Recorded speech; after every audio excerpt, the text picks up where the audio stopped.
Radio J. Réfoy, Serge et Nicolas Rafale. Radio J. Bonsoir à toutes et à tous, Nicolas Rafale au micro de Radio J et le docteur Serge Rafale, évidemment. Bonsoir Serge. Bonsoir Nicolas. Bienvenue pour votre émission médicale du mardi soir. Réfoy, 1 heure à passer ensemble, de 21h à 22h. En deuxième partie, comme d'habitude, nos chroniques expertes et médicales. On va parler effectivement du thème du jour avec le professeur Eva Soto. On parlera de nymphoplastie avec le chirurgien esthétique, le docteur Vladimir Mitz. Et on fera un portrait d'Alfred Nakache, le nageur d'Auschwitz, dans la vie derrière soi en fin d'émission. Près de la moitié d'entre nous, surtout les messieurs, n'ont qu'une connaissance très vague du périnée dont ils ignorent même la signification et donc a fortiori l'emplacement et l'influence capitale qu'il exerce sur plusieurs fonctions pourtant essentielles. Mais rassurez-vous, vous allez pouvoir combler cette lacune car le docteur Serge Rafale, qui a déjà reçu une première fois le professeur Bruno Deval, bonsoir professeur Deval, gynécologue obstétricien, pour son ouvrage Le périnée féminin aux éditions du Rocher, vous propose une séance de rattrapage enrichie de 2 chapitres, l'un consacré aux problèmes posés aux chirurgiens par la transidentité, l'autre à un phénomène terrible dont vous avez probablement entendu parler sans en imaginer l'ampleur et les conséquences, l'excision. Docteur Serge Rafale, on vous laisse la parole. Radio J. Réfoy, Serge et Nicolas Rafale. Radio J. Professeur Deval, bonsoir. Je suis heureux de vous recevoir à nouveau ce soir pour la seconde partie de notre entretien.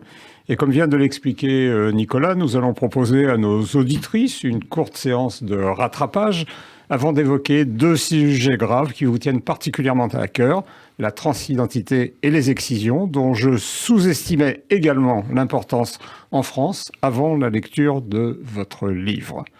Je souhaiterais auparavant que nous revenions quelques instants sur cette zone anatomique quelque peu taboue dont les dysfonctionnements sont particulièrement fréquents. Vous avez parlé de 15% de la population, volontiers invalidants, voire souvent humiliants.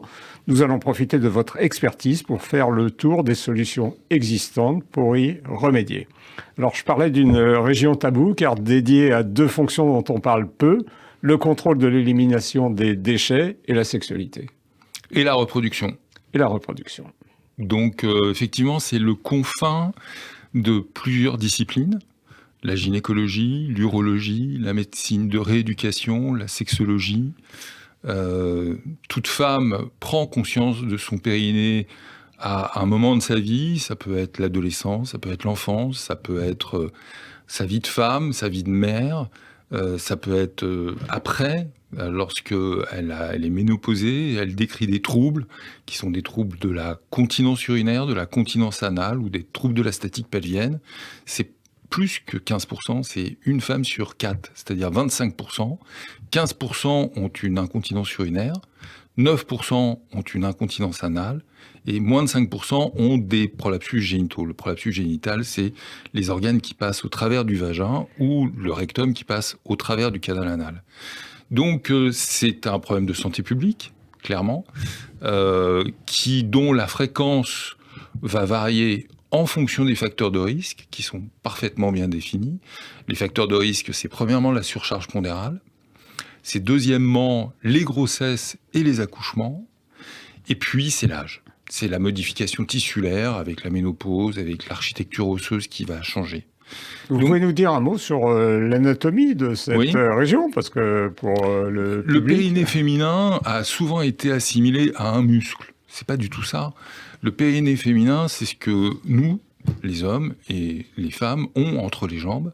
C'est ce qui va maintenir la vessie, et pour les femmes, l'utérus et le tiers supérieur du vagin, et le rectum. Et pour les hommes, c'est la vessie en avant et le rectum en arrière. Vous dites là dans votre livre, les périnées masculins et les périnées féminins se ressemblent beaucoup. Oui, tout à fait. Quand vous avez disséqué les organes génitaux externes, vous retrouvez exactement, en dehors du hiatus urogénital, c'est-à-dire du vagin, vous retrouvez quasiment les mêmes tissus, les mêmes muscles, la même structure osseuse.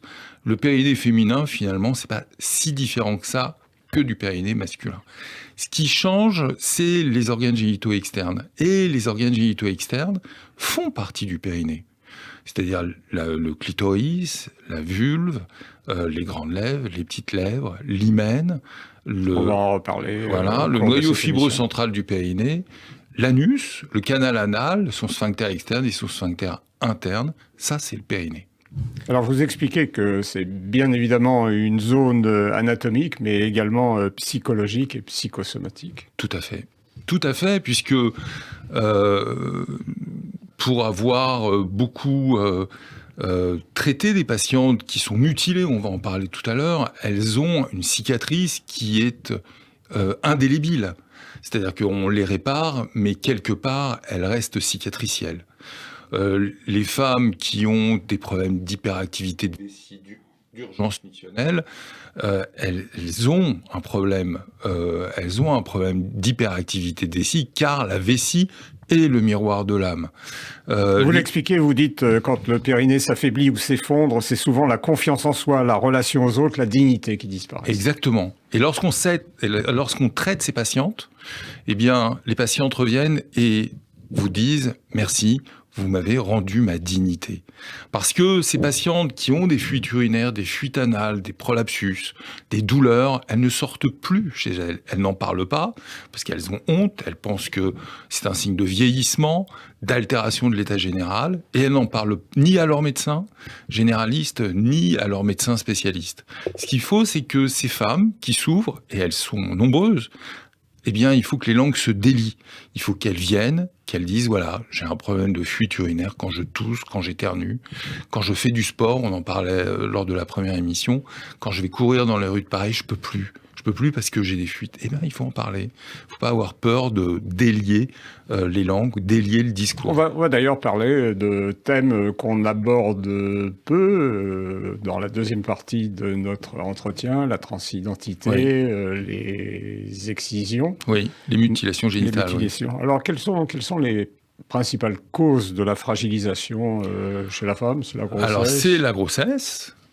C'est la surcharge pondérale, c'est l'activité aussi. Une femme qui porte souvent des charges lourdes, on a souvent des gardiennes d'immeubles qui viennent parce qu'elles mobilisent des poubelles, des gros paquets, et ces femmes-là souffrent d'incontinence urinaire ou d'incontinence anale. La constipation terminale est une cause d'incontinence anale. Pour traiter l'incontinence anale, dans un premier temps, il faut traiter la constipation. Donc, il y a l'âge aussi. L'âge, c'est un facteur de risque d'incontinence urinaire, de troubles de la statique, d'incontinence anale. Et puis, il y a le fait d'enlever l'utérus, parfois.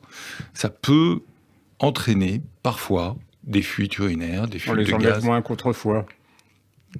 Il reste quand même 60 000 en France par an, 600 000 aux États-Unis. C'est peut-être l'intervention la plus pratiquée, plus que l'appendicectomie.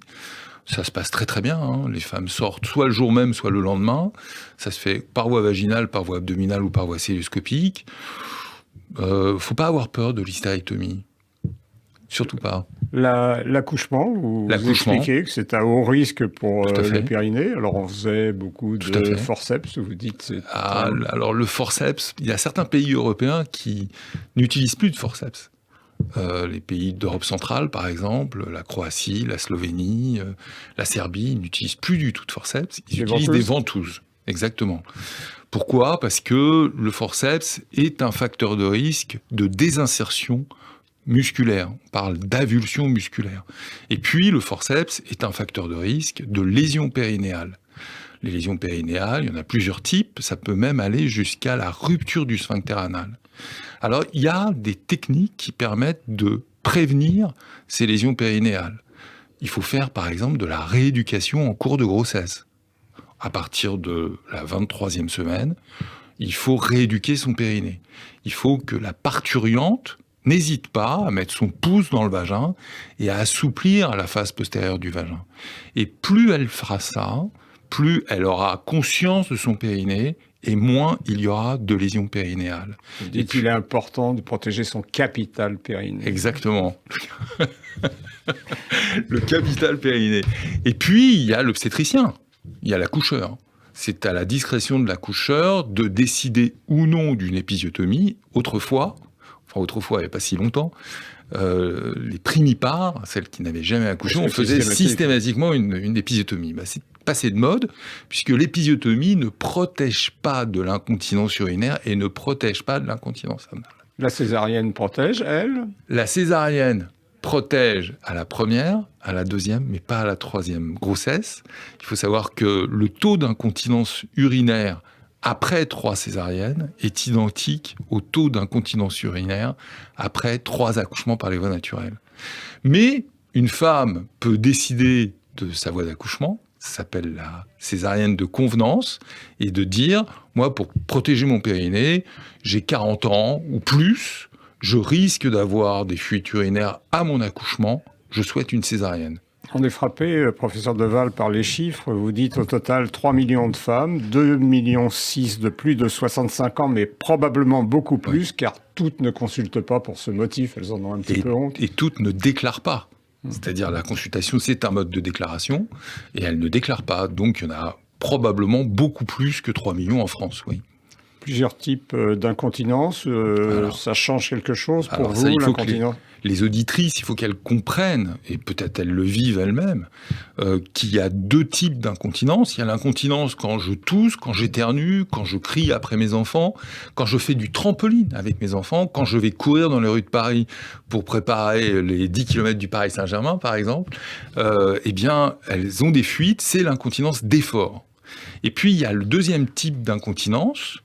On a une patiente en commun, elle a ce type d'incontinence par urgence. C'est-à-dire qu'elle est dans la rue et tout d'un coup, elle a une envie irrépressible et elle est obligée de faire pipi entre 2 voitures. Ça, c'est l'incontinence par hyperactivité de vessie. Il faut savoir que pour démystifier l'urgence, que ça peut être simplement une infection urinaire. Donc devant toute urgence, il faut faire un examen bactériologique urinaire. Devant toute urgence, il faut faire une imagerie du pelvis pour voir si c'est pas l'utérus qui est constitué de fibromes et qui va appuyer sur la vessie. Et du fait de la réduction du volume de la vessie, eh bien, la vessie devient urgente. L'incontinence, professeur Deval, n'est pas uniquement féminine, c'est pas l'apanage de la femme. Nous, on peut souffrir d'urgence mictionnelle.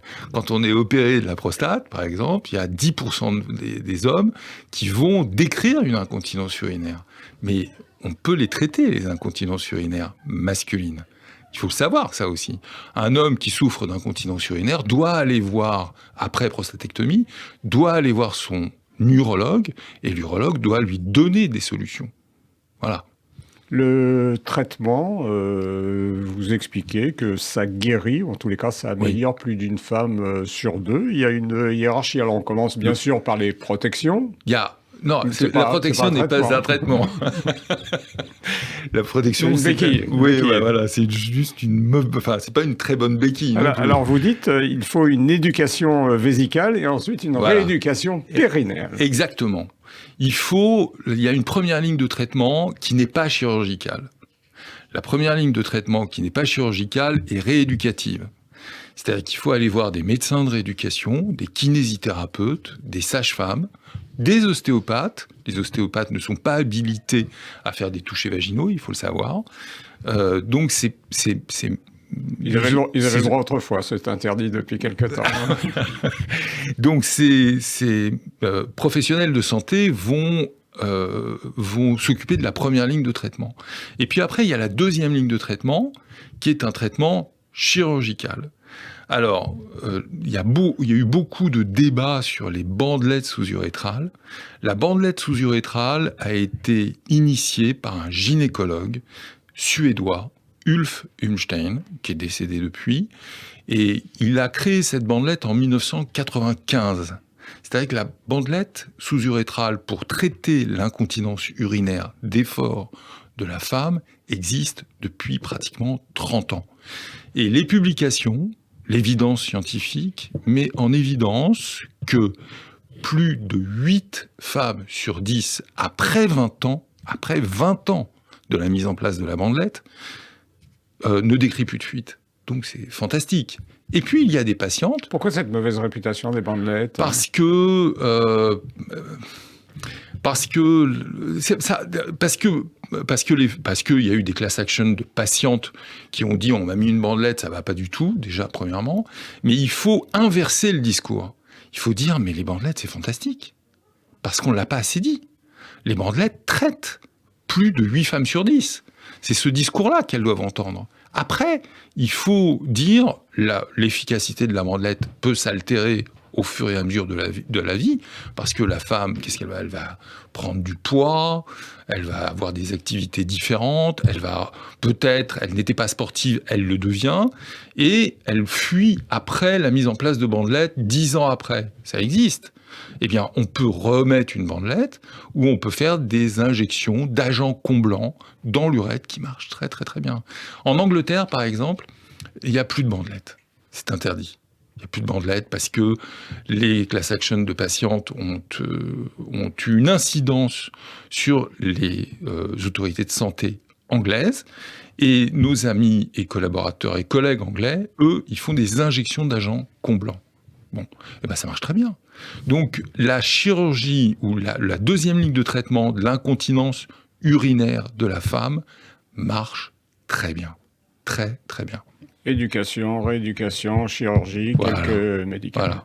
Voilà. Dans votre ouvrage, vous traitez bien d'autres sujets, le prolapsus génital, les névralgies pudendales, le périnée en danger, le rajeunissement vulvo-vaginal. On en dira peut-être un mot dans la deuxième partie de notre entretien. Je voudrais que vous nous parliez d'un sujet qui vous tient particulièrement à cœur, que vous nous disiez quelques mots sur la transidentité. Alors la transidentité, c'est-à-dire qu'il y a deux populations de transidentitaires. La transidentité est décrite depuis le début du XXe siècle, a été prise en charge par des psychiatres allemands et existe depuis maintenant plus de 100 ans. Il y a une population qui souffre, c'est-à-dire un enfant naît fille et se sent garçon, et un garçon naît garçon et se sent fille. Cette souffrance, cette population qui souffre, il faut la prendre en charge.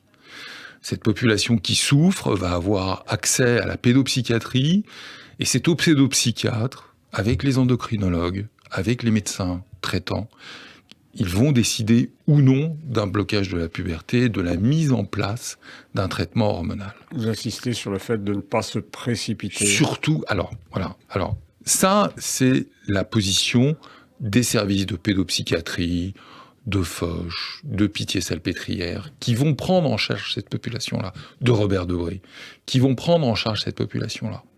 C'est une population qui mérite d'être traitée. Il faut ça représente beaucoup de... Ça représente 0,6 à 6% de la population. C'est 25 millions de personnes sur cette terre.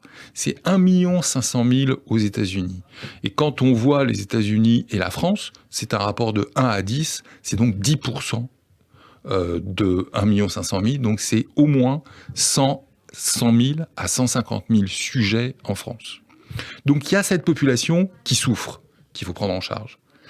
La chirurgie apparaît bien après. Il faut surtout pas opérer les adolescents. Surtout pas. Et puis il y a la deuxième population, qui est la population d'adolescents, qui est en transition et qui est sous influence. Sous influence des réseaux sociaux, sous influence de leur mode d'éducation. Et cela, c'est une population qui est en danger. Parce que c'est une population qui va peut-être aller voir un psychiatre, qui va peut-être aller voir un endocrinologue, et qui va, sous l'effet, peut-être avec leurs parents, et qui va, sous l'effet d'une pression au médecin, va réclamer un changement de genre et un changement de sexe. Et cette population-là est en danger, car c'est une population qui va détransitionner à un moment ou à un autre. Parce qu'il y a environ 10 à 20% des sujets qui détransitionnent, et ces sujets-là, il faut, là encore, surtout ne pas les opérer. Les opérations, c'est quoi ?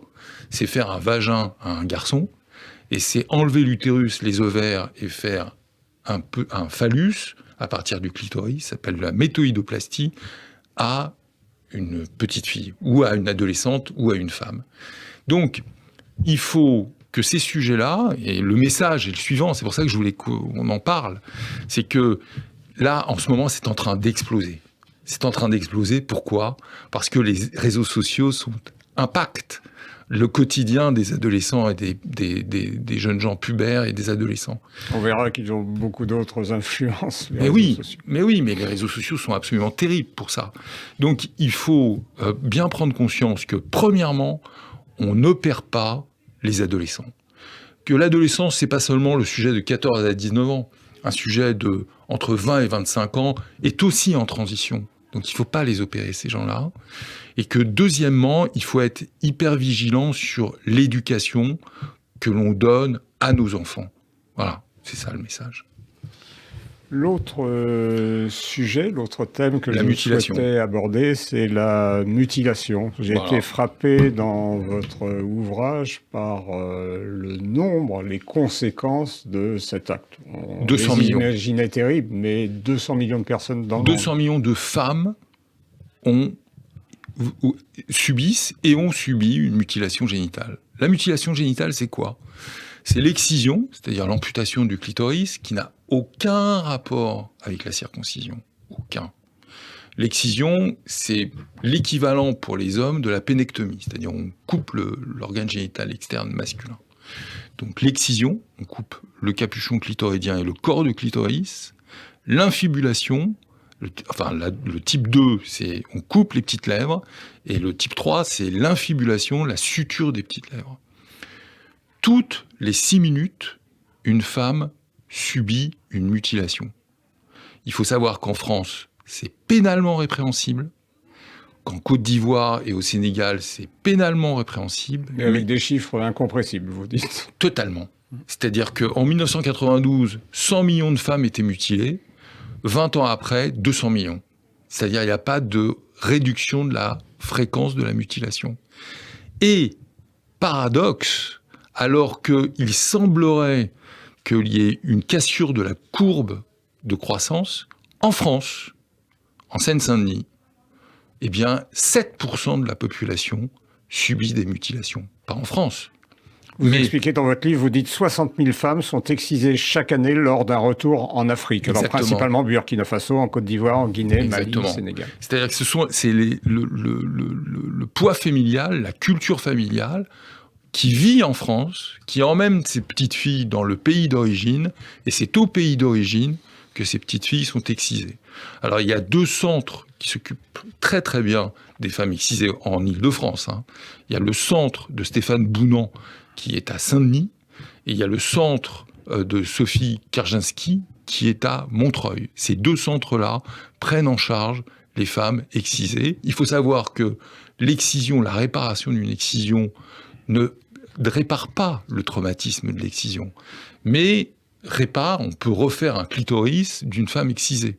Il faut savoir que c'est une intervention qui n'est pas anodine, où les patientes peuvent être hospitalisées 1 à 2 jours, et c'est une opération qui peut faire assez mal. Mais la cicatrice psychologique, psychique de l'excision, elle reste. Il y a quand même des complications liées à la suture des petites lèvres. Ah oui, bien évidemment.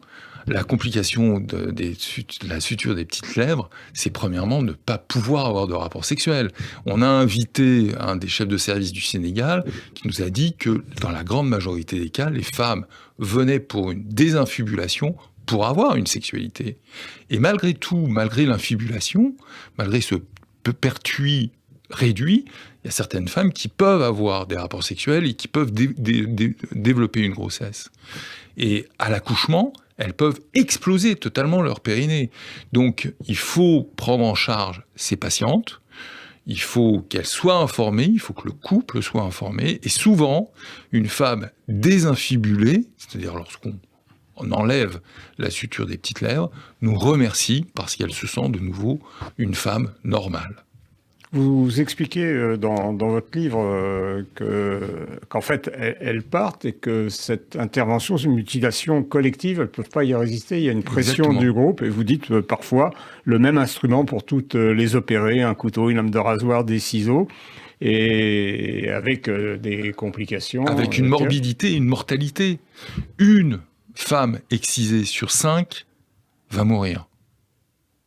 Une femme sur 5. C'est beaucoup trop. Et vous dites elles acceptent par coutume et pour ne pas être rejetées par le groupe. Bien sûr, parce qu'il y a eu aussi un rebond des mutilations génitales après le Covid. Pourquoi ? Parce que les familles souffraient de ne plus avoir de revenus et que le revenu de la famille, c'est la jeune fille. C'est la jeune fille qui va être excisée, qui va être transformée et qui va pouvoir se marier. On arrive, professeur Deval, là, au terme de cet entretien, ce double entretien. On se rend compte de l'importance du périnée, une zone à ne pas négliger.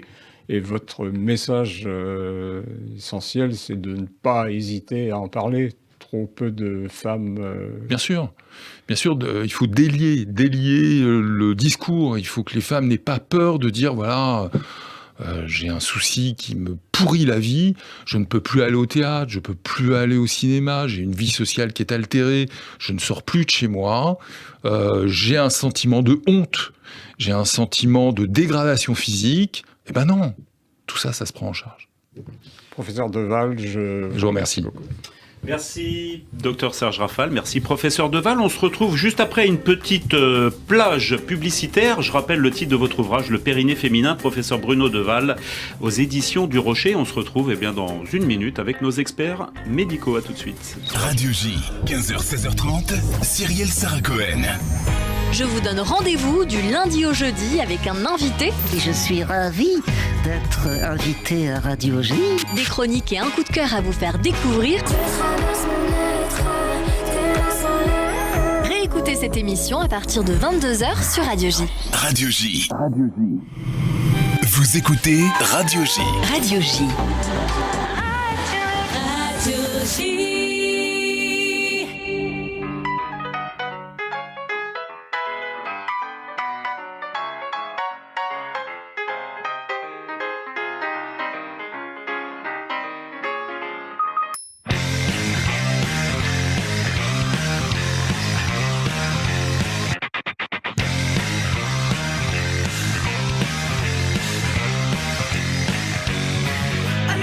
פשוט ואין לי מטרה בחיים שמתקדמים במהירות מהירה ומסתבר שככה גם השפיות נמתחת אורך ציר ה-X ולעומק ציר ה-Y וואי וואי אני אדם חושב ואין לי מחשבה שתאיר אותי מעומק התרדמה לא רודף ולא בורח יש לי יותר מ100 חלומות לחלום להספיק הכל היום ואיך הזמן רץ ואני הכל יכול ואת הכל אני יודע איך הזמן רץ, איך הזמן טס, אני לא מצליח להדביק אותו אף פעם, לא פוגע. נה נה נה, נה נה נה, נה נה נה נה נה.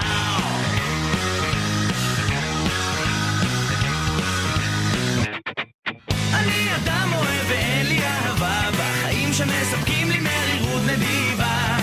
אני לא עושה כל צעד, לשום כיוון או יד, לא על ציר ה-X וגם לא על ציר ה-Y וואי וואי. אני אדם חווה ואין לי חוויה שתכניס אותי לעומק ההוויה. אז אתקפל בינתיים אל הפינה שלי, יושב במעגל עם עצמי אני מסוגל, כן.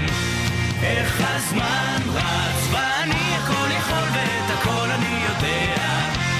איך הזמן רץ, איך הזמן טס, אני לא מצליח להדביק אותו אף פעם, לא פוגע. נה נה נה, נה נה נה נה נה נה נה נה.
Radio J. Réfoy, Serge et Nicolas Rafale. Radio J. Retour sur Radio J, sur Réfoy. Pour ceux qui nous rejoignent, bien sûr, on est avec le professeur Bruno Deval. Le périnée féminin aux éditions du Rocher, on a appris plein de choses en première partie, professeur. Juste quelques questions, alors là, puisque vous avez abordé avec le docteur Serge Rafale les questions d'ordre un petit peu plus technique, des questions d'ordre pratique. Vous avez parlé des femmes concierges. Nous, dans notre émission, on parle régulièrement dans notre magazine sur l'intérêt du sport pour la santé, qui apparemment est pas très bon pour le périnée. Quels sont les sports meilleurs que d'autres pour le périnée, pour les femmes? Mon cher Nicolas, il faut faire du sport. Oui, mais alors qu'est-ce qu'il faut faire? Tout type de sport. Tout type de sport. Peu importe si on fuit, il faut faire du sport. Et c'est assez rassurant de voir des femmes dans les rues de Paris et de l'Hexagone qui courent. Alors vous dites faire du running. Plus d'un tiers des sportifs de haut niveau, même jeunes et nullipares, c'est-à-dire qui n'ont pas eu de grossesse, auraient des fuites à l'effort. Oui, c'est vrai. Plus de 9 athlètes de haut niveau sur 10 ont des fuites urinaires pendant les compétitions et pendant leur entraînement. Plus de 9 athlètes de trampoline sur 10, alors qu'elles ont entre 12 et 18 ans, ont des fuites urinaires. Il y a une femme qui s'appelle Carole Maître, qui est la gynécologue de l'INSEP. L'INSEP, c'est l'Institut national du sport de haut niveau, qui se situe dans le bois de Vincennes, et qui, alors, j'ai une anecdote, elle leur dit, mais alors, vous avez aux judokas, aux athlètes qui font de l'athlétisme, aux escrimeuses, elle leur dit, mais vous avez des fuites urinaires pendant que vous vous entraînez, ou vous faites la compétition? Alors, elle dit, ah non, surtout, moi, je ne fais pas de fuites urinaires. Et quand on leur donne les autoquestionnaires, et ben dans 90% des cas, on retrouve les fuites urinaires. Donc, pourquoi elles ont des fuites urinaires? Elles ont des fuites urinaires parce que l'hyperpression sur le périnée va entraîner des fuites, parce qu'elles ont près de 20 heures d'entraînement par semaine et qu'elles sont en hypoœstrogénie. Le fait d'être en hypoœstrogénie, elles n'ont pas de règles.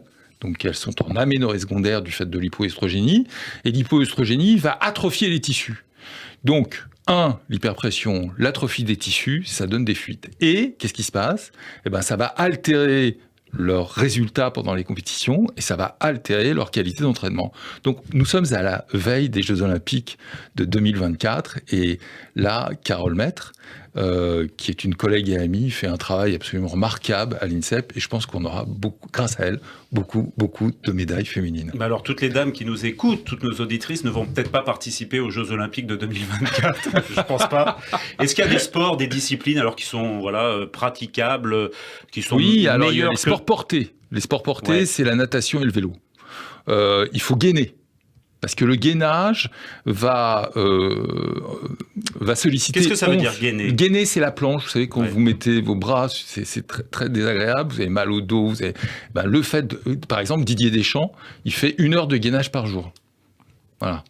Donc, il faut gainer. Quand vous gainez, vous musclez vos abdominaux, vous musclez les muscles des dos et vous musclez votre périnée également. Il faut une grande vie intérieure, professeur Deval.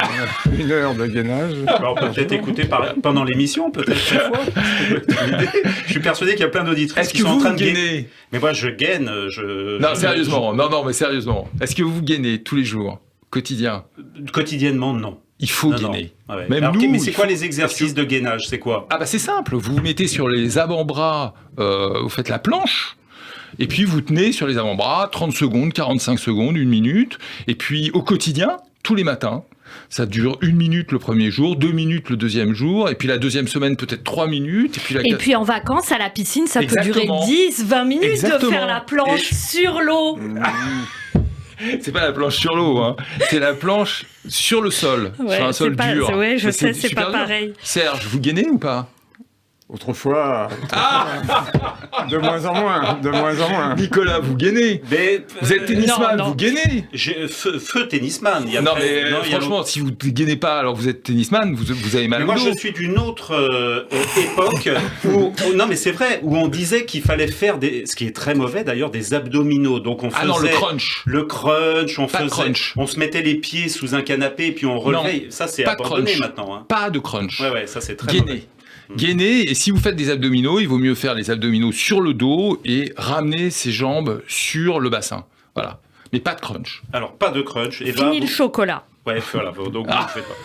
Alors, vous évoquez également l'incontinence urinaire lors d'un rapport avec perte d'urine lors du coït. Elle est fréquente ou pas ? Très fréquente. Ouais, c'est fréquent, c'est pas déclaré, hein. Mais c'est fréquent, ça peut arriver soit à la pénétration, soit à l'orgasme, parce que l'orgasme va entraîner une contraction de vessie, et que la contraction de vessie va entraîner une fuite urinaire. Quelle est la cause, c'est quoi ? C'est ça. Ouais. C'est à la pénétration, c'est l'insuffisance du sphincter. Et lors de l'orgasme, c'est la contraction de vessie. Voilà, ça donne des fuites urinaires.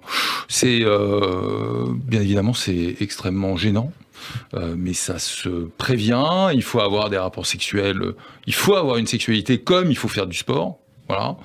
Et quand vous avez une sexualité avec pénétration, il faut vider sa vessie avant. Ah, vous faites comme vous voulez. Hein. Moi, c'est pas. Moi, je suis venue ici pour faire la chronique. Ça s'appelle un blanc magnifique. Un blanc magnifique. Non, mais Eva, vous n'êtes pas obligé de réagir. C'est comme ça, le professeur regarde. Non, mais il me regarde parce que je suis la seule nana. Ouais. Bonjour le piège, quoi. Alors, un mot sur le piercing. Est-ce qu'il améliore la sexualité ? Non. Zéro. Le piercing. Enfin, moi, je suis assez réservé sur le piercing. Le piercing a été discuté à l'OMS pour savoir si c'était une mutilation. Mais comme c'est fait avec le consentement de la patiente, ça ne peut pas être catégorisé, défini comme mutilation de type 4. Mais très sincèrement, le piercing, ça va quoi. Non, c'est bon. Alors un mot sur les aliments à propos de l'incontinence. Vous expliquez que se mettre sur la pointe des pieds a un effet relaxant. C'est pas un aliment, ça. Non, mais j'y viens, et aide à patienter, tout comme un sandwich pain-poulet-salade. Exactement. Il y a un doute sur le café, racontez-nous. Alors le café, les agrumes, souvent le lait, on dit le café c'est très très mauvais pour la vessie, en fait non. Il y a une systematic review qui a retrouvé que finalement c'était pas un facteur de risque. Le thé peut être un facteur de risque. Les boissons gazeuses sont des facteurs de risque. Le champagne et le vin blanc sont des facteurs de risque. Le chocolat c'est très bien, le lait c'est très bien, le poulet c'est très bien. La salade, les légumineuses c'est très bien. Il faut vaincre la constipation. Donc pour vaincre la constipation, il faut plutôt manger des fibres alimentaires, c'est-à-dire des légumes, des fruits, et puis se mettre sur la pointe des pieds.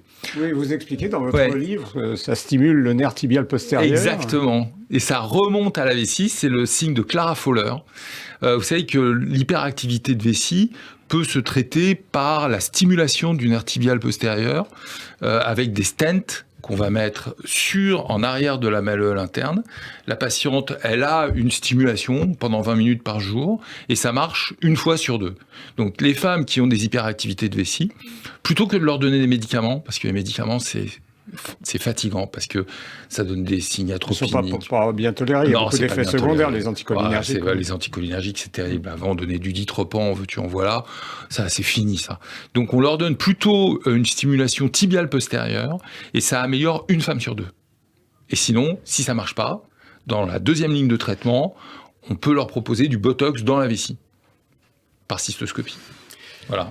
Professeur Deval, restez avec nous et arrêtez de regarder Eva comme ça parce que c'est le moment de sa chronique et vous allez la perturber. La chronique tout de suite, la revue de presse médicale du professeur Eva Soto. C'est parti. Réfois. Eva Soto. Eva, vous nous avez beaucoup manqué pendant vos vacances. Alors vous aussi, mais quand j'ai demandé alors de quoi on parle pour mon retour, alors là plus du tout, vous m'avez plus du tout manqué. Surtout quand le docteur Rafale, Serge de son prénom, Rafale père quoi, m'annonce avec son flegme ashkénaze qui pourrait m'annoncer tout autant que je vais mourir, mais calmement parce que oui un jour ça m'arrivera. Il m'annonce donc des mutilations sexuelles et génitales. Bon, c'est bon, Eva, rien sur mon père, ok ? Bon, super, je dis rien, juste que je dois faire des chroniques sur Radio J qui parlent de sexe, et en plus, pas de sexe où on peut faire des blagounettes ou de mutilation, quoi. Merci, Schwarzmazel, comme on dit en yiddish, une chance noire, et je peux même pas dire que je dis ça sans me sentir indécente vu le sujet. Le running gag de l'hypocondrie non plus, je peux pas le faire. Je suis censée l'utiliser tout le temps. temps parce que l'hypocondrie, c'est ce qui fait mon quotidien. Mais là non plus, sur un sujet comme ça fonctionne pas du tout. Je peux pas me pointer en mode « Ah, je me sens mal, je crois que j'ai attrapé une excision, je sais pas où j'ai pu choper ça. Pourtant, aux toilettes, je m'assois jamais sur la cuvette. » Ouais, c'est le seul sport que j'arrive à faire. Alors, on se moque pas, hein, parce que, en fait, malheureusement, ça va être la vanne la plus légère que je pourrais faire aujourd'hui. Du moment que vous gainez, il n'y a pas de souci. Les mutilations sexuelles et génitales sont un fléau et ne sont pas l'apanage de pays lointains. Ces drames non plus, à l'image de celui de Martha Omozuzi, mère de famille nigériane arrivée en France en 2018 pour sauver ses filles de l'excision. Si elle a fui, c'est pour éviter à ses filles ce qu'elle a donc elle-même subi puisqu'elle a été excisée dans son pays natal à l'âge de 5 ans. L'histoire que racontent nos confrères de France Bleu Bourgogne. Franche-Comté bat en brèche les frontières construites entre ceux qui trouvent qu'il y a trop d'immigration, ceux qui trouvent que c'est une chance au contraire, car pour la France, patrie des droits de l'homme, l'image renvoyée est parfois douloureuse. Car oui, Martha est sommée de quitter le territoire français depuis janvier 2023 en sauvant ses filles de l'excision. Sa famille, elle et ses 2 filles donc, sont aussi dans l'obligation aujourd'hui de quitter leur logement à Dole, dans le Jura. Où est-elle depuis 2 jours? Où sont-elles, elle et ses 2 filles, sommées par un courrier de la préfecture de quitter son logement? La date butoir, c'était il y a 2 jours, le 6 mai. La trentenaire est arrivée dans l'Hexagone en 2018 et c'est à cette date qu'elle a déposé sa première demande d'asile. La France ne peut pas accueillir toute la misère du monde, entend-on souvent, déclaration tronquée du socialiste Michel Rocard. Mais ces déclarations et tant d'autres ne passent pas le filtre du cas individuel de celui qui se place non pas en surplomb, mais à hauteur d'homme et d'humanité. Pourtant, la demande d'asile a été refusée de manière définitive en 2019. Les autorités ont jugé que le discours de Martha n'était pas assez convaincant, qu'il n'y avait pas assez de preuves sur les risques d'excision qui pèsent sur ses filles. Le cas de Martha semble d'autant plus absurde que d'après l'étude mutilation génitale féminine menée en 2019, près de 125 000 Françaises étaient touchées. Oui, implacable cas de Martha qui n'apporte pas assez de preuves, implacable cas parce que en France, des Françaises subissent ici et maintenant des mutilations que Martha voulait éviter à ses filles en espérant un refuge en France. Selon de nouveaux chiffres relayés par nos confrères du Parisien, 7,2% des femmes de Seine-Saint-Denis auraient subi une ablation partielle ou totale du clitoris. Sur les 2 autres départements où l'enquête a été menée, elles ne sont que 1% dans le Rhône et 0,7% dans les Alpes-Maritimes, même si ça fait toujours trop. Autre zone privilégiée d'observation, l'hôpital intercommunal de Montreuil en Seine-Saint-Denis. Dans cet établissement, 13% des femmes ayant accouché en 2018 avaient subi une excision. Depuis 2017, il y a même une unité dédiée à la réparation des femmes victimes d'excision à ce centre hospitalier André Grégoire à Montreuil. Réparer, c'est bien. Prévenir et protéger, encore mieux. Difficile de penser autrement quand on pense au cas de Martha qui n'a pas pu jusqu'à présent obtenir l'asile en France et la protection donc pour elle et en priorité pour ses filles. Merci Eva, professeur Deval, vous disiez 8%. Hein, là, 1000 fois merci. 1000 fois merci parce que c'est en parlant, en communiquant que ce fléau va, j'espère, disparaître. Parce que, en tout cas, au moins sur l'Hexagone, que les enfants soient protégés, que les adolescentes soient protégées. Parce que parfois, ça touche les adolescentes de plus de 12 ans, 13 ans. Vous imaginez une adolescente qui part au pays et qui est excisée sans même une anesthésie, sa sexualité, elle est terminée. Et parfois, en plus, ça engendre aussi des maladies. Exactement, il y a les hémorragies, les infections, les complications obstétricales. On l'a dit, une femme sur 5 va mourir des suites de l'excision, enfin de la mutilation. Donc, merci à Radio J de parler des problèmes de mutilation génitale. J'espère que cette femme va trouver une solution parce que le droit d'asile, c'est important en France. Et Martha, voilà, oui. Voilà, Martha, elle doit rester en France, à l'évidence. Merci à notre professeur de l'info, Eva Soto. On se voit la semaine prochaine. Bah oui, quand même, je viendrai quand même. Ouais, je reviendrai quand même. Allez, c'est parti. Allez, gainer sans transition la suite avec la chirurgie esthétique, docteur Vladimir Vitz. Radio J. Réfoy, Serge et Nicolas Rafal. Radio. Alors Martha... Et avec le docteur Vladimir Mitz et le coup de scalpel, l'instant bistouri. Avec vous cette semaine, vous nous parlez de chirurgie esthétique comme chaque semaine, mais de chirurgie esthétique sexuelle avec les nymphoplasties. Pourquoi et quelle est la fréquence des nymphoplasties, docteur Vladimir Mitz? Tout d'abord, je voulais féliciter mon confrère parce que attirer l'attention sur les mutilations sexuelles en France est très important, et notamment aussi sur le fait que des Français ont très très vite essayé de les réparer, notamment le professeur Pagnel, qui a été mon collègue et qui est un grand ami. Et puis, moi, je voudrais être un petit peu positif parce que en France, cet effort que fait la société française et les médecins notamment et les chirurgiens français pour réparer s'illustre à plusieurs niveaux. Il y a par exemple eu très récemment, c'était il y a 10 jours, une séance à l'Académie de chirurgie où nous avons parlé des problèmes de la transsexualité, des grandes modifications législatives qui sont survenues, qui sont quand même très positives en France. On pourra en dire un mot si vous le voulez. Et puis je voulais aussi apporter la solution que les chirurgiens en général, les gynécologues et les plasticiens font des réparations des cas qui sont extrêmes. Je m'explique. Par exemple, il est très fréquent que des jeunes filles se trouvent à un moment donné avec des petites lèvres féminines qu'il ne faut pas exciser, mais qui sont très grandes, qui les gênent. Il y a des femmes qui travaillent et qui font du vélo, par exemple, et à cet endroit-là, il se produit une anomalie, un frottement, une irritation, et donc elles se sentent pas tout à fait non seulement inesthétique plutôt, mais aussi gêné. Et donc il est possible de faire des réparations chirurgicales. Et ce qui est curieux, c'est que les chirurgiens gynécologues se sont un petit peu délestés de ce travail parce que c'était pas pour eux une chirurgie très noble, et sont les chirurgiens plasticiens et les chirurgiens esthétiques qui en ont hérité. Et donc il y a eu beaucoup de cas qui ont été faits par des plasticiens, la mise au point de techniques. Et puis aussi ce qui s'est passé, c'est, vous en parliez tout à l'heure, l'influence des médias. Et par exemple aux États-Unis, la pornographie, les médias sociaux ont amené des jeunes filles, des adolescentes, à ne plus vouloir de petites lèvres. Elles ont voulu avoir un look à la Barbie. On appelle ça le Barbie look.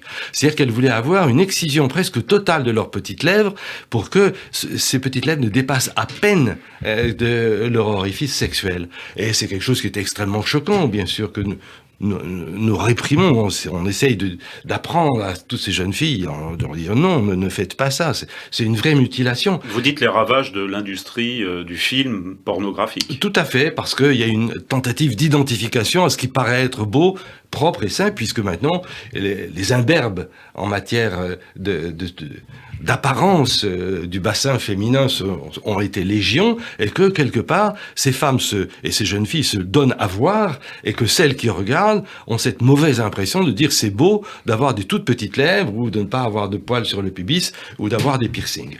Et donc c'est à nous médecins aussi d'essayer de leur expliquer, de leur apprendre. Qu'est-ce que vous leur dites alors Eh bien on leur dit que c'est une opération, quand on enlève des petites lèvres de façon trop importante, qui perturbe considérablement la sensibilité des petites lèvres, qui sont un organe génital vrai, et que nous, par exemple, chirurgiens plasticiens, quand on doit faire une opération de réduction de ces petites lèvres parce qu'elles sont géantes, un peu comme des trop grandes oreilles ou des seins trop volumineux, eh bien, nous sommes très précis. On va leur faire une diminution mesurée, relative, en essayant de faire des techniques qui vont conserver une sensibilité et une vie sexuelle qui est possible.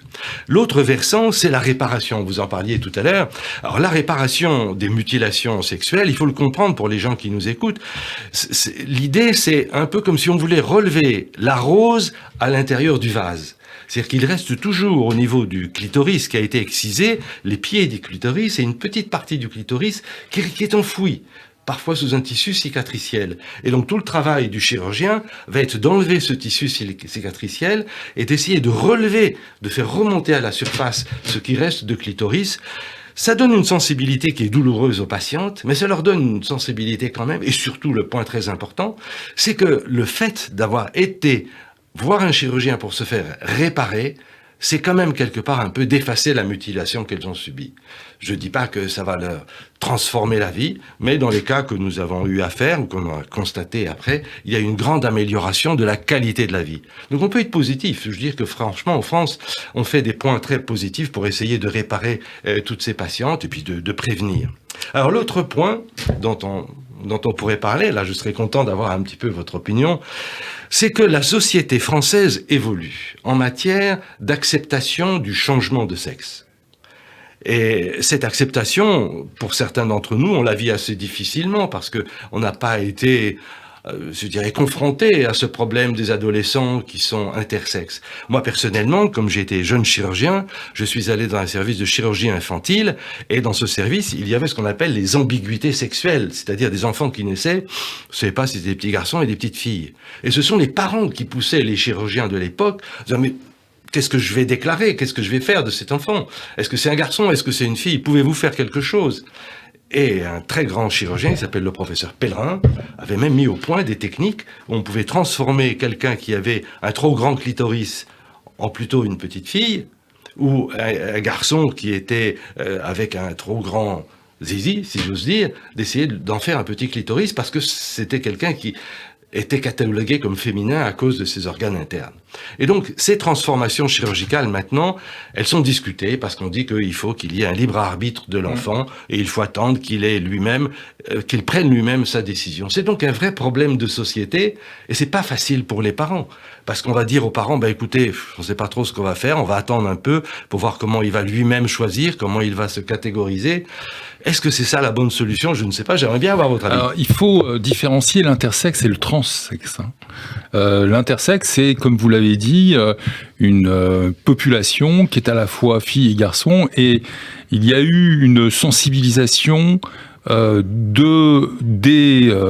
juristes, des médecins, sur le fait que c'est à l'enfant, comme vous l'avez dit, et c'est à l'adolescent de choisir son genre. Ça n'est plus aux parents d'intervenir, ça n'est plus aux chirurgiens d'intervenir immédiatement. Il faut laisser l'enfant évoluer avec son intersexualité, c'est-à-dire un genre féminin et masculin, et à ses 18 ans ou 19 ans, il choisit. Et là, nous intervenons pour savoir si on choisit le genre féminin ou le genre masculin. La transidentité, c'est différent. La transidentité, c'est de créer un vagin chez un petit garçon, chez un homme, pardon, ou un clitoris, un pénis chez une femme. Il faut savoir que la gynécologie a décrit des techniques d'inversion pénienne pour créer des vagins, et que celui qui a créé cette technique s'appelait Georges Bourroux. Georges Bourroux était gynécologue obstétricien, il est né à Tarbes, il a été formé à Alger, et il s'est installé à Casablanca. Et entre 1960 et 1980, Georges Bourroux, il a fait 800 vaginoplasties. C'est lui qui a initié cette technique. Et parce que les gynécologues obstétriciens se sont plus orientés vers l'obstétrique, vers le développement de l'anténatal, vers le développement de l'échographie, et que peu ont fait de chirurgie, cette technique a été récupérée par la chirurgie plastique de Saint-Louis et par les urologues. Donc, il est temps de rééquilibrer un peu la proportion des spécialistes qui font des vaginoplasties. Nous, dans nos disciplines, nous avons été alertés, donc on développe cette technique, on redéveloppe cette technique avec des variantes. On peut le faire par voie périnéale, on peut le faire par voie périnéale et célioscopique. Et j'aimerais avoir votre avis sur ce que dit l'Académie de chirurgie sur la chirurgie du transidentitaire.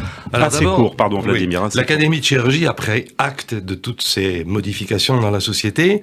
Elle a constaté que le changement de nom ou de prénom était maintenant devenu très facile, et que pour beaucoup de cas, dans ce qui a été rapporté, quand un garçon veut devenir femme ou qu'une femme veut devenir garçon, finalement, il y a une très grande difficulté à devenir un garçon quand on est une femme, et beaucoup de ces garçons qui veulent devenir une femme subissent des opérations de féminisation du visage, au niveau de la poitrine, au niveau de la silhouette, mais ils ne vont pas jusqu'au bout parce que ils préfèrent en quelque sorte que l'extérieur traduise leur goût, mais ils ne veulent pas aller à des opérations qui soient trop graves, et c'est ainsi que finalement on a des passages de changement de sexe, pas totalement, mais qui donnent satisfaction à des gens pour s'insérer dans la société. C'est ce qui est le plus important. Merci, docteur Vladimir Mitz. On passe à notre dernière séquence, La vie derrière soi. Radio J. Réfoy, Serge et Nicolas Rafale. Radio J. Il me revient en mémoire, il me revient une histoire, il me revient des images, un village, mon village, il me revient en mémoire. Dans cette vie derrière soi, aujourd'hui, nous revient en mémoire cette histoire, celle du destin tragique d'Alfred Nakache, celui qu'on appelait le nageur d'Auschwitz. Déporté avec sa femme de 28 ans, Paul, et leur fille Annie, 2 ans, ils arrivent dans ce Pitchipoy, ce nulle part, la nuit du 23 janvier 1944, après 3 jours de train, par le convoi 66 en provenance de Drancy. La porte s'ouvre, un visage, une ombre. En français, dit à Paul, à mots couverts, « Lâchez la main de la petite, donnez-la à une vieille femme sinon. » Bien sûr, Paul ne lâche pas la main d'Annie, elle ne le peut pas. Les hommes et les femmes sont séparés en 2 files sur la Judenrampe. Paul et Annie à gauche, Alfred à droite, le temps d'échanger un dernier regard avant de les voir disparaître. C'est la dernière fois. 16 mois de camp, Auschwitz, puis Buchenwald, Alfred Nakache, 15 fois champion de France, 2 fois recordman d'Europe, 2 fois recordman du monde, 2 fois sélectionné aux Jeux Olympiques, une première fois en 1936 à Berlin. Hitler ne le verra pas, lui qui aura déserté les compétitions depuis les premières foulées de Jesse Owens en sélection du 100 mètres, la natation étant après. Puis les Jeux de 1948 à Londres, 12 ans après, ce qui constitue une rareté déjà pour les simples athlètes, une exception pour ceux qui sont partis dans les camps et n'en sont jamais revenus tout à fait dans leur tête. Afin de l'aider, son entraîneur de toujours, Alban Mainville, lui dit que seule l'eau le sauvera. Alfred Nakache est devenu mutique, lui qui arborait un sempiternel sourire né sur sa face. Dès son enfance constantinoise, a perdu 40 kilos, passé de 85 tout en muscles à 40 après Auschwitz. Des sévices des soldats SS qui le font nager dans la boue, un poignard entre les dents à Auschwitz. Horreur de ne pas savoir ce qui est advenu à Paul et Annie. Il n'apprendra leur mort qu'un an après, en 46, alors que les derniers prisonniers sont rentrés. Les gens n'imaginent pas ce qu'est la vie lorsque le désir la déserte. Comment s'en remettre? S'en remet-on? L'eau le sauvera. Champion de France à nouveau en 46 et record du monde 3 fois 100 mètres 3 nages en août 46, un an après être revenu de l'enfer. Et heureusement, Marie, une jeune sétoise, se met sur sa route, sa ligne d'eau, 2e épouse, il n'aura pas d'enfant. Après une fin de carrière en tant que prof de gymnastique à La Réunion, Alfred et Marie reviennent à Cerbère, près de Sète, où Alfred, qui effectue son kilomètre quotidien, meurt dans l'eau, dans son élément, 67 ans, d'un arrêt du cœur. Il est enterré dans le cimetière marin de Sète, pas très loin de Paul Valéry. Pierre Assouline de l'Académie Goncourt, dans son dernier livre Merveilleux le nageur chez Gallimard, écrit « Cette fois de battre son cœur s'est arrêté dans l'ultime clapotis d'une grande vague brisée. Ainsi s'éteint Alfred Nakache, dit Artem, 67 ans, non en compétition ou sur un podium, mais dans son élément naturel. S'il est vrai que chacun porte sa mort en soi comme le fruit de son noyau, la sienne lui correspond idéalement, l'eau l'a donnée, l'eau l'a repris. » Sur la plaque funéraire noire, outre son nom, son prénom et ses dates, il est écrit, selon le vœu d'Alfred, à la mémoire de Paul Nakache, né Elbaz, 28 ans, et sa fille Annie, 2 ans, décédée en déportation à Auschwitz, victime de la barbarie nazie. Le récit de son existence pourrait tenir en une phrase. Il est né, il a nagé, il est mort. On dit qu'au lendemain de sa disparition, un dauphin a tourné pendant 1 mois dans le port de Sète. Merci, professeur Bruno Deval, d'avoir été avec nous ce soir pour Réfoy. À très bientôt. Je rappelle, à très bientôt, le titre de votre ouvrage, Le Périnée féminin, aux éditions du Rocher. Merci, docteur Vladimir Mitz, merci Eva Soto, merci, docteur Serge Rafale, Clément et Serge à la régie. Pour nous, on retrouve la diffusion de l'émission de Cyrielle Sarah Cohen à 22h. Passez une bonne soirée sur Radio J.